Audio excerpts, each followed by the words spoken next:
Selamat datang kembali. Kali ini kita mau coba selami bab 16 dari bukunya Stephen Kotler, The Art of Impossible. Judulnya Meretas Kreativitas.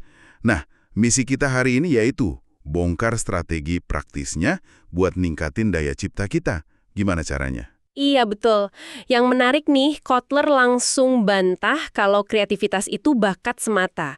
Menurut dia, ini lebih ke hasil kerja, jaringan-jaringan spesifik di otak kita. Jaringan otak? Iya, ada jaringan atensi buat fokus, terus jaringan imajinasi atau default mode lah istilahnya, sama yang penting nih, jaringan salience yang kayak saklarnya gitu, ngatur lalu lintas antara fokus dan imajinasi. Oh. Dan bagian kerennya, ternyata jaringan ini bisa kita latih gitu. Jadi meretas di sini tuh bukan cari jalan pintas ya, tapi lebih ke paham cara kerja otak biar mendukung proses kreatif kita. Oke. Strategi pertama nih, berteman dengan ACC, Anterior Cingulate Cortex. Agak teknis ya, apa nih maksudnya? ACC ini gampangnya kayak detektor ide unik di otak.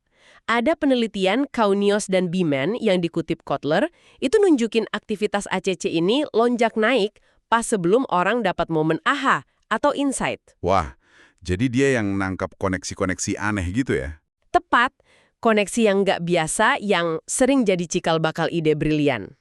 Terus Kotler bilang mood baik itu penting banget. Gimana hubungannya? Nah iya, suasana hati yang positif itu ternyata bikin ACC jadi lebih sensitif. Lebih, lebih terbuka lah buat nangkep sinyal-sinyal ide baru yang mungkin samar. Masuk akal sih. Makanya, praktik kayak rasa syukur, terus mindfulness, olahraga, tidur cukup, yang dibahas di bagian lain buku ini soal motivasi itu, ya ujung-ujungnya ikut nyiapin kondisi buat insight kreatif juga.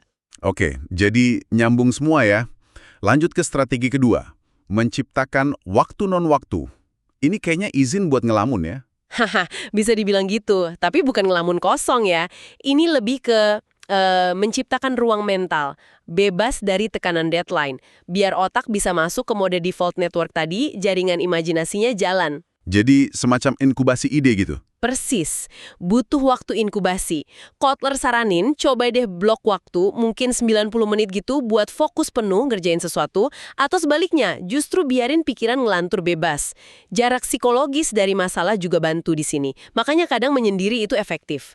Oke, inkubasi biar ACC dan default mode tadi bisa kerja pas kita rileks. Lalu ada yang unik nih, strategi ketiga, bermain-main dan merangkul yang tidak familiar. Kok ada yang nyinggung soal alkohol sedikit bisa bantu? Haha, ya bukan berarti disuruh mabuk buat jadi kreatif ya. Bukan itu intinya. Bukan itu ya? Oke. Intinya itu melonggarkan sedikit cengkraman logika kita. Penelitian soal alkohol itu nunjukin kalau sedikit aja bisa bikin fokus jadi lebih luas. Jadi otak bisa lihat pola-pola yang hubungannya lebih jauh. Terus cara praktisnya gimana dong selain alkohol? Nah, cara praktisnya coba mulai proyek kreatif dari sesuatu yang benar-benar asing atau aneh buat Anda. Sesuatu yang di luar kebiasaan. Ini maksa otak buat cari koneksi baru yang nggak terduga.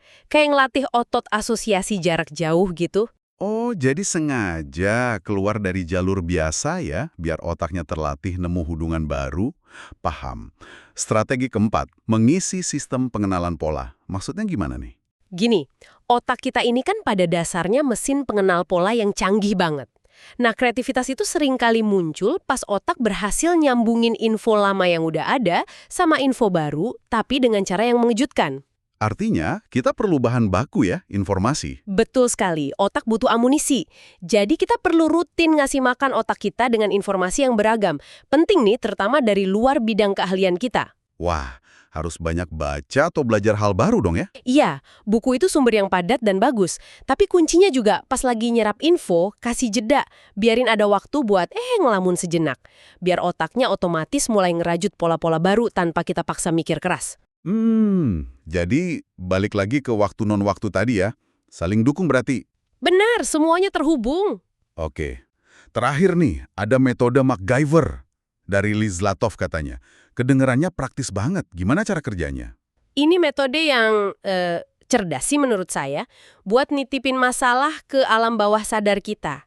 Langkahnya simple, Pertama, tulis masalah kreatif Anda sedetil mungkin. Tulis saja semuanya. Oke, ditulis dulu. Kedua, nah ini fase inkubasi aktifnya. Lakukan aktivitas ringan yang nyita sedikit aja pikiran sadar. Misalnya mandi, jalan kaki santai, atau nyusun puzzle gampang. Sesuatu yang bikin pikiran sadar agak sibuk, tapi nggak terlalu fokus. Biar alam bawah sadarnya bisa kerja gitu ya? Betul. Terus langkah ketiga, setelah periode waktu tertentu, balik lagi duduk dan mulai free writing. Tulis aja apapun yang keluar di kepala, jangan disensor. Nanti seringnya jawaban atau ide buat masalah awal tadi mulai ngalir keluar. Wah, menarik. Jadi kayak minta tolong ke alam bawah sadar pas pikiran sadar kita lagi dialihkan sebentar. Ini bisa ngurangin stres juga ya, kayaknya nggak ngerasa harus mikirin solusinya terus. Iya, tepat sekali. Metode ini manfaatin kapasitas alam bawah sadar yang jauh lebih besar dari pikiran sadar kita, sekaligus bisa nurunin kecemasan pas lagi proses kreatif. Oke, jadi kalau dirangkum nih ya strateginya, pertama, jaga mood baik biar ACC si detektor ide makin tajam. Kedua, ciptain waktu non-waktu buat inkubasi dan biarin jaringan imajinasi bekerja. Betul. Ketiga, berani main sama hal aneh atau asing buat latih asosiasi otak. Keempat, terus isi bensin otak dengan informasi beragam. Kelima, pakai metode MacGyver buat kerjasama antara pikiran sadar dan bawah sadar. Nah, itu dia. Semuanya balik ke ide dasar. Kalau kreativitas itu bukan sulap ya, tapi lebih ke proses neurobiologis yang bisa kita pengaruhi, bisa kita fasilitasi. Kalau kita paham cara kerja jaringan attention, imajinasi, dan sisa kelar salience tadi, kita bisa lebih aktif nyiptain kondisi biar ide-ide original muncul. Sebagai penutup nih, mungkin ada satu pertanyaan buat Anda renungkan sendiri di rumah. Sekarang, setelah tahu kalau kreativitas itu ternyata bisa diretas secara sistematis kayak gini, kira-kira ada nggak sih tantangan yang tadinya terasa mustahil dalam hidup Anda, entah itu kerjaan atau personal, yang sekarang jadi terasa, sedikit lebih mungkin untuk didekati dengan cara baru yang lebih kreatif? Coba direnungkan.